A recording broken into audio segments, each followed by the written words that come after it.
Hello, I'm Xtina from Medway Printmakers at Intra in Rochester. For Medway Print Festival 2020 Lockdown Edition, I'm going to bring you 3 tutorials on printmaking techniques that you can do at home. First of all, we're going to have Drypoint Etching, and for that you'll need a pasta maker and some tetrapaks. And then we've got a relief printing method that you can do with cereal boxes and a wooden spoon. And finally we've got kitchen litho with tin foil and Coca-Cola. I hope that you enjoy them.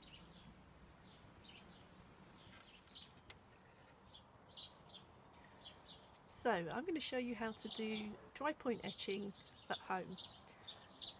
Dry point etching is an intaglio process, which means you've got a flat plate, usually it's metal or plastic, and within that plate you scratch and make grooves in the surface, and it's those that hold the ink. The ink gets pushed into those grooves, and then damp paper is laid over the top of it, and it's run through a press in high pressure, and the ink gets lifted out of those grooves.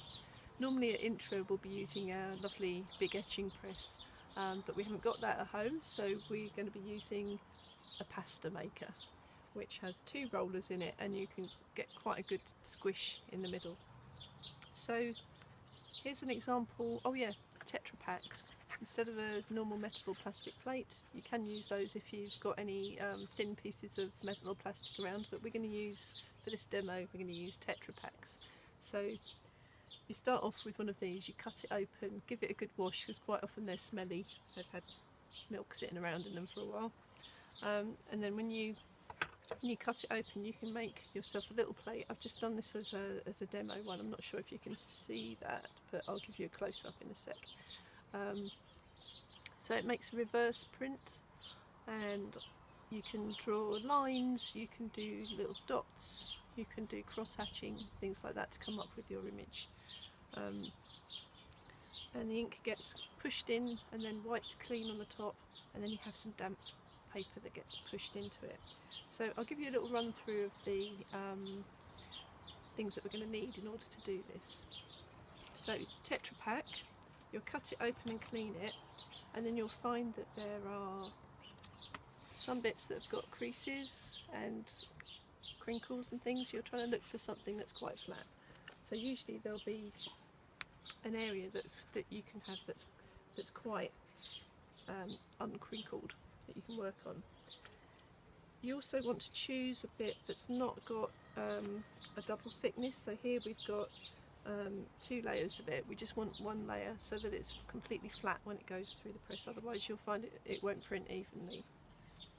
So I've cut a little section out here, and I think I'll cut a little section here as well, just to do a little test piece for you.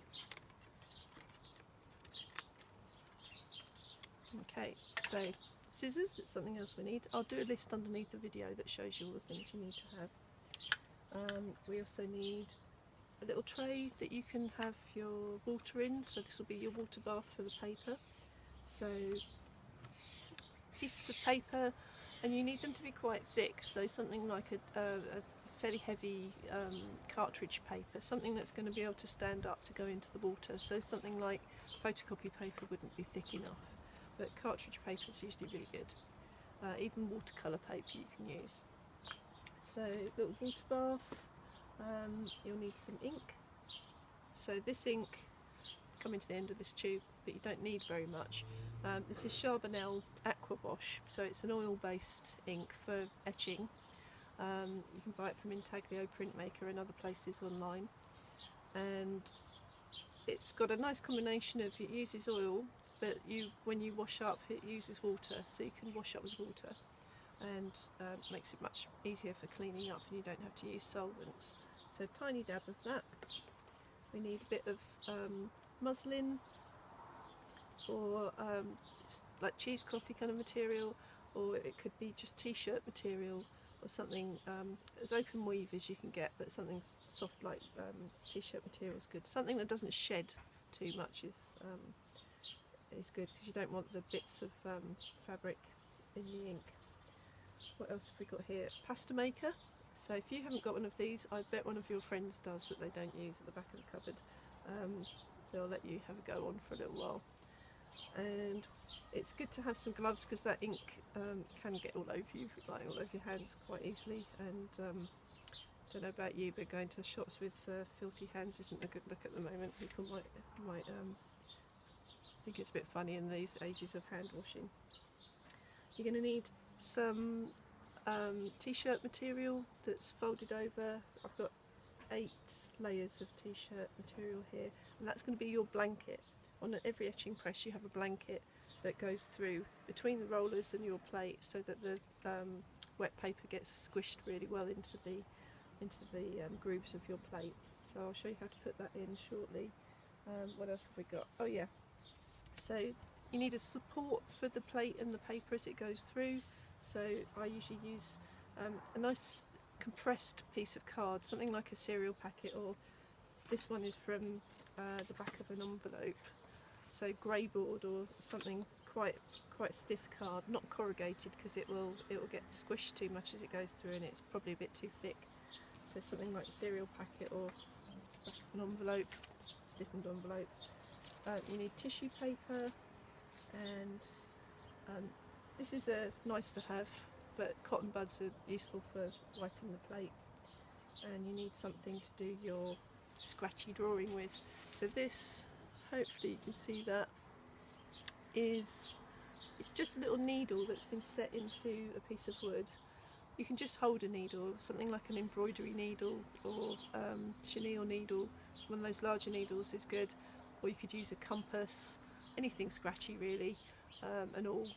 I tend not to use sandpaper for the tetrapak ones because there's a layer of plastic on top of that foil, and it just roughs it up too much. It doesn't really work very well, whereas that's what I do very often when I do the work on metal or on plastic. It makes a nice kind of tonal effect. So I'm just going to do some drawing onto the tetrapak sample, and the idea is to get quite a range of different marks so you can just try out some different things. So one thing I do sometimes is, like this area here, is I mask and draw around something just to keep an interesting kind of line where it's marked off, and so you don't have any scratches on that part. So that's one technique. You can also just draw, press quite nice and hard so you get a deep groove. So line work, you've got things like cross hatching. Going to use a leaf shape here, and let's have some cross hatching behind it, so going one way and then going the other way. So this can be quite loose, or you can do quite fine cross hatching. So the weight that you press will affect the deepness of the marks, and you'll get sort of lighter, finer lines or deeper ones. So just doing a few different things here. Try out some stuff like dots to make tones. So the more dense you make those dots, the darker the tone will be.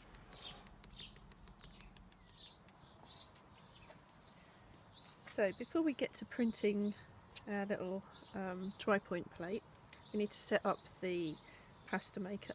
So it's been bolted to the table here. I've protected the table with a cutting mat, and so you just kind of lock it onto the table with the G-clamp that comes with it, and then you want to open up the rollers to their widest setting. So there's a little kind of dial on the side there that lets you do that.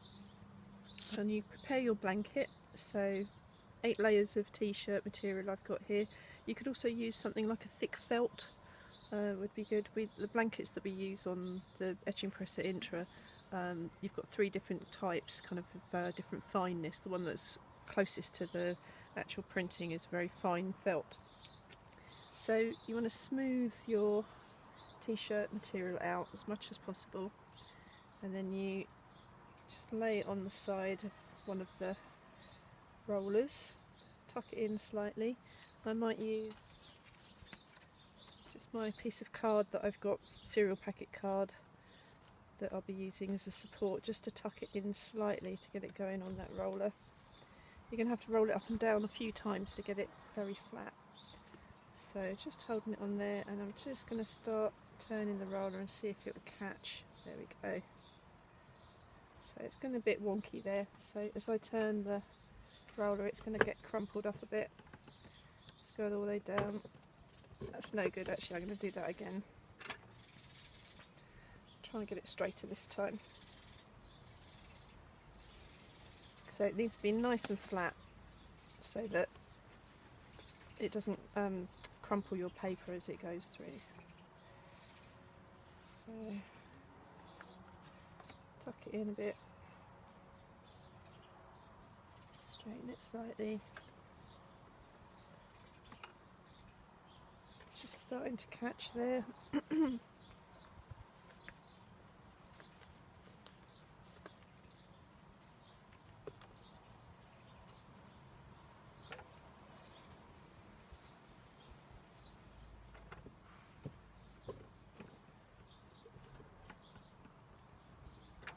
That's a lot better actually, and it'll probably sort itself out if I come up and down a few times.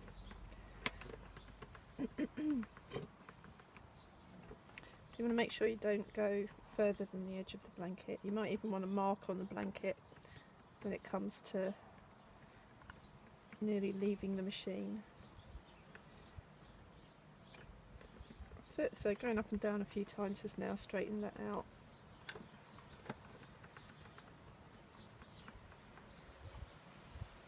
And I can safely get to about there. That's nice and flat. Great, so that's set up and ready to go.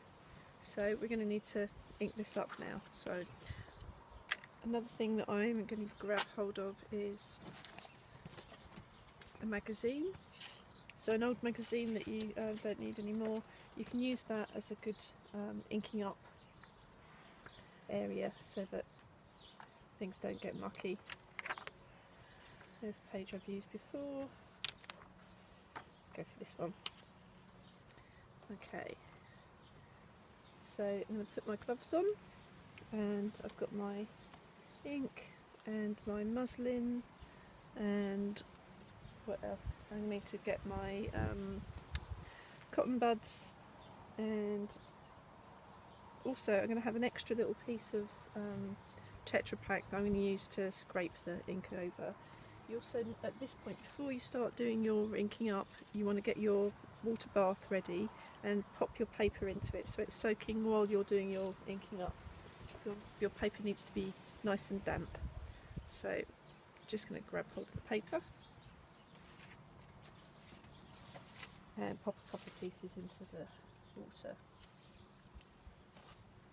So when you put them in the water, you have to make sure they're completely submerged so that there's no air bubbles in between, so they need to get a really good soak. So you sometimes have some scrap bits of tissue paper.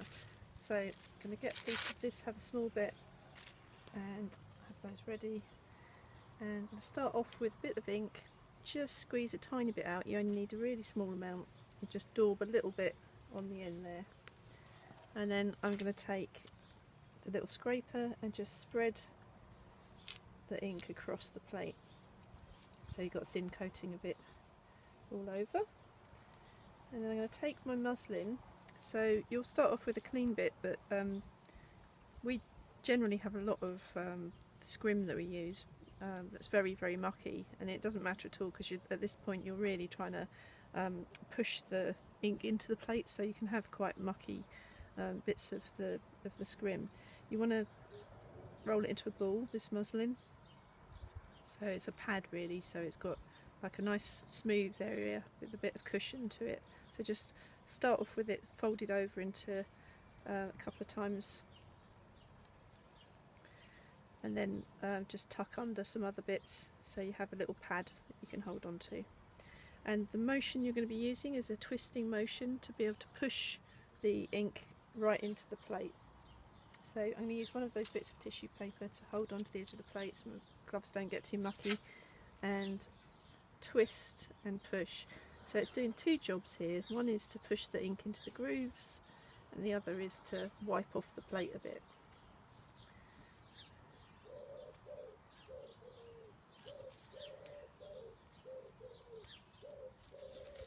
Okay, move the tissue paper. Quite enjoying my wood pigeon accompaniment here. So most of the ink has gone off the surface of the plate, but it's all in of those grooves there. So let's see, bring it up a bit closer. But we've still got some murky bits that we could do with cleaning up. So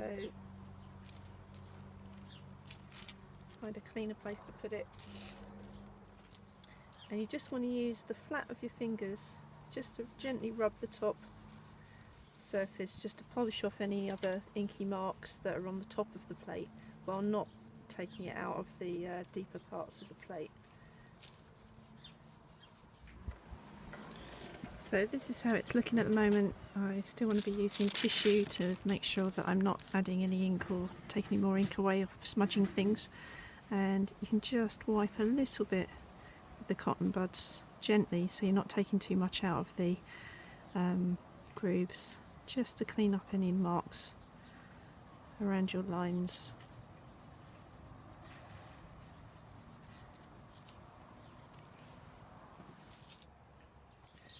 So now I've got ready the blotting paper and also the piece of card that's going to work as a support to go through the press, and a folded over piece of tissue. We're going to make a little sandwich with the plate and the paper, the whole thing to go through the press. But first of all, we've got to just get that paper ready. So it's been soaking in the water bath. I'm going to use a slightly thicker piece, and you want to get rid of most of the drips first of all. Give it a little shake, and then it needs to go into the paper. Blotting paper. You can use just cartridge paper or something thick and absorbent. Even kitchen roll might do it. And you're trying to take all the surface water off of the paper, so it shouldn't be shiny. So that's got a little bit of shine still left on the end there, and so I want to make sure that's gone.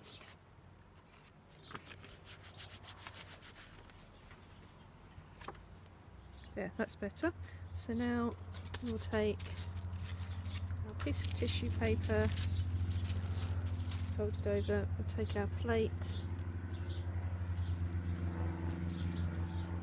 lay the paper over the top with damp paper, and then just make sure the piece of card is all the way behind it. Just had to wait for a little aeroplane to go over there. So I'm going to feed this whole thing, this little sandwich, into the pasta maker. So I'm holding the piece of card behind and just giving it a turn now, so it should go in there. Whole thing is going to be a bit tighter than it was before. Take it all the way down and then bring it back up again. Now my tissue paper folded a little bit there, so that may have made a mark on the paper. Not too bad, but you can see there's an emboss where it's really sort of gone under quite high pressure. And there's our image. So I'm just going to work on a larger one and run that through the press and see how that comes out.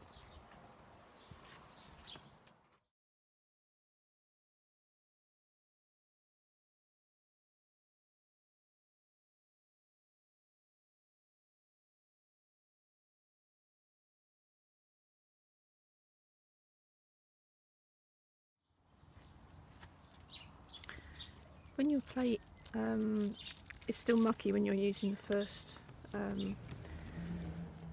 bit of muslin, you may need to go on to a second cleaner bit, or you can take your muslin and refold it to use a cleaner part of it, because you'll find that they get mucky enough at some point that they don't actually clean the plate properly, which is a good thing. You want some mucky bits of scrim or muslin and some bits that are more clean.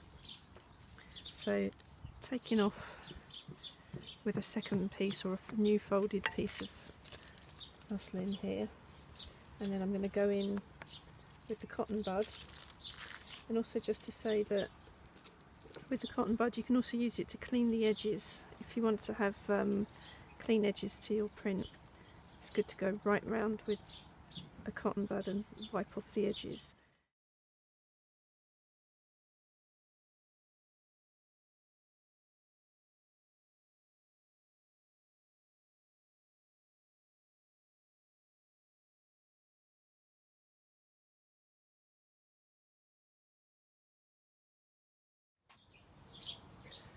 So I hope you've enjoyed this video and that you enjoy having a go yourself.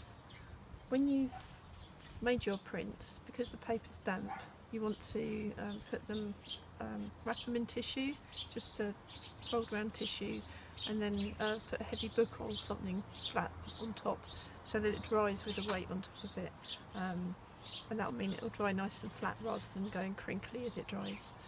And if you want to clean up your plate at the end of the day, you can just use a damp cloth. You don't have to do this in between the printing, it's you just get straight in and add more ink if you're doing a series, but just to wipe up at the end of your session, just rub it with a damp cloth, anything really, any kind of cloth, and you should be able to get most of the ink out. It doesn't need to be perfect, and then you can come back to it and print it another day. They last pretty well. So I'd love to see what you get up to if you give this a go. So post us your results too, and if you've got any questions I'll do my best to answer them underneath the video. Hope you enjoy the rest of the Print Festival, and hopefully you'll come and have a look at some of my other tutorials. Thanks a lot.